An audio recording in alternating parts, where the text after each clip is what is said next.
ফোনের স্ক্রিন থেকে আসা ব্লু লাইট কি আসলেই খারাপ? ফোনের স্ক্রিন থেকে আসা ব্লু লাইট কি আসলে আমাদের ঘুম নষ্ট করে?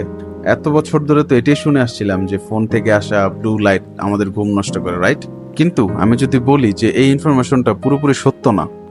সো রাতে ঘুম না আসার জন্য শুধু যে ফোনের ব্লু লাইটই দেয় এরকমটা না, এছাড়াও আরো অনেক কিছু কারণ আছে। চলুন আজকে সেগুলোই শুনি।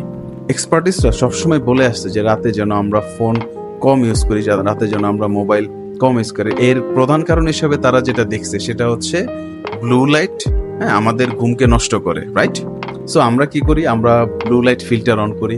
ইভেন ব্লু লাইট যেন কম আসে এই জন্য এই টাইপের চশমা আমরা ইউজ করি, যেটা কিনা আপনার যে ব্লু লাইট আছে, ব্লু রে গুলাকে চোখে আসতে বাধা দেয়। আগে যেমনটা বলা হয়তো যে ফোনের ব্লু লাইট মেলাটোনিনের উপর প্রচুর পরিমাণ ইফেক্ট ফেলে, কিন্তু এখন রিসেন্ট স্টাডি যেটা বলতেছে যে ফোনের ব্লু লাইট আসলে মেলাটোনিনের উপর খুবই কম ইফেক্ট ফেলে।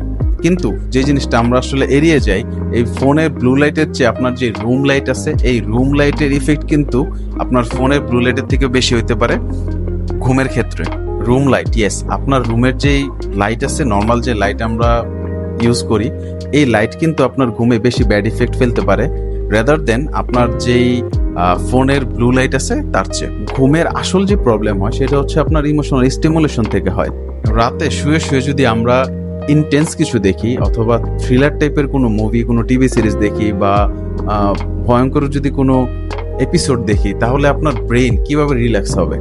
এই যে আপনি ইন্টেন্স টাইপের কন্টেন্ট দেখতেছেন, আপনি ক্রাইম সিরিজ দেখতেছেন, ক্রাইম মুভি দেখতেছেন, অথবা আপনি হচ্ছে থ্রিলার কোনো মুভি দেখতেছেন, এর কারণে কি হয়? এর কারণে হচ্ছে আমাদের ব্রেন হাইপার অ্যাক্টিভ মোডে চলে যায়। আর ঘুমানোর আগে যদি আমাদের ব্রেন হাইপার অ্যাক্টিভ মোডে চলে যায়, তাহলে ঘুম আসতে আলটিমেটলি দেরি হবে। রাতে ঘুমানোর জন্য যেটা সবচেয়ে বেশি প্রয়োজন সেটা হচ্ছে একটা রিল্যাক্সড ব্রেন। আপনার ব্রেন যদি রিল্যাক্সড না থাকে, তাহলে আপনার ঘুম আলটিমেটলি আসতে দেরি হবে। স্মার্টফোনের ব্লু লাইট কি আমরা খুব বেশি ওভাররেটেড করে ফেলছি? আলী আবদাল এই ব্যাপারে একটা সুন্দর কথা বলছে যে it's not about the blue light, it's all about our night routine and mental stimulation. আমাদের নাইট রুটিন যদি ঠিক না হয়, আমাদের ব্রেন যদি ঘুমানোর আগে হাইপার অ্যাক্টিভ থাকে, তাহলে সেটা বেশি ইফেক্ট ফেলে আমাদের যে ফোনের ব্লু রের কথা বলা হয়, যে ফোনের যে ব্লু লাইটের কথা বলা হয়, এর চেয়ে বেশি। আচ্ছা, তাহলে এর সলিউশন কি? তাহলে আপনি আপনার নাইট রুটিন কিভাবে ঠিক করবেন? আপনার ব্রেনের যে হাইপার অ্যাক্টিভ মোডে চলে যাওয়া, এর থেকে কিভাবে নিজেকে সরিয়ে নিয়ে আসবেন? রাত 9টার পর থেকেই আপনি আপনার রুমের যে লাইট আছে সেটাকে ডিম করে দেন, অথবা ডিম লাইট অন করতে পারেন। রাতে ইন্টেন্স টাইপের বা ইমোশনাল ট্রিগার করে এমন টাইপের কন্টেন্ট দেখা থেকে বিরত থাকেন। যদি স্মার্টফোন ইউজ করতে হয় বা যদি স্মার্টফোন আপনি ইউজ করেন, তাহলে সুদিং কিছু দেখেন বা খুবই রিল্যাক্সিং টাইপের কিছু দেখেন, ইভেন রিল্যাক্সিং মিউজিকও শুনতে পারেন।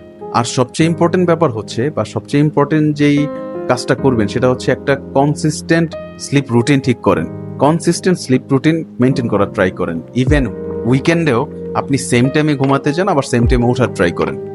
আমরা যেটা করি সেটা হচ্ছে আমরা একটু স্কোপ পেলে, একটু সুযোগ পেলেই রাত জাগি, আবার রুটিনের 14টা বাজায় ফেলি। আপনি যদি স্কোপ পেলে আপনার ঘুমের রুটিন নষ্ট করেন, তাহলে আপনার কনসিস্টেন্ট যে স্লিপ রুটিন আছে এটা মেনটেন করতে পারবেন না। সবশেষে এটাই বলবো যে আমরা ফোনের ব্লু লাইটকে যে পরিমাণ ইম্পর্টেন্স দেই, আসলে ফোনের ব্লু লাইটকে এই পরিমাণ ইম্পর্টেন্স দেওয়ার দরকার নেই। আপনার যদি ইম্পর্টেন্স দিতেই হয়, সেটা হচ্ছে আপনার স্লিপ প্যাটার্নে ইম্পর্টেন্স দেন। আপনি একটা কনসিস্টেন্ট স্লিপ রুটিন ক্রিয়েট করেন। আপনি ট্রাই করেন নাইট রুটিন কিভাবে ঠিক করবেন, কি কি অ্যাকশন নিলে আপনার নাইট রুটিন ঠিক হয়ে যায়। আচ্ছা, ঘুম নিয়ে কে কে স্ট্রাগল করতেছেন সেটা আমার কমেন্ট করে জানাতে পারেন। Thank you.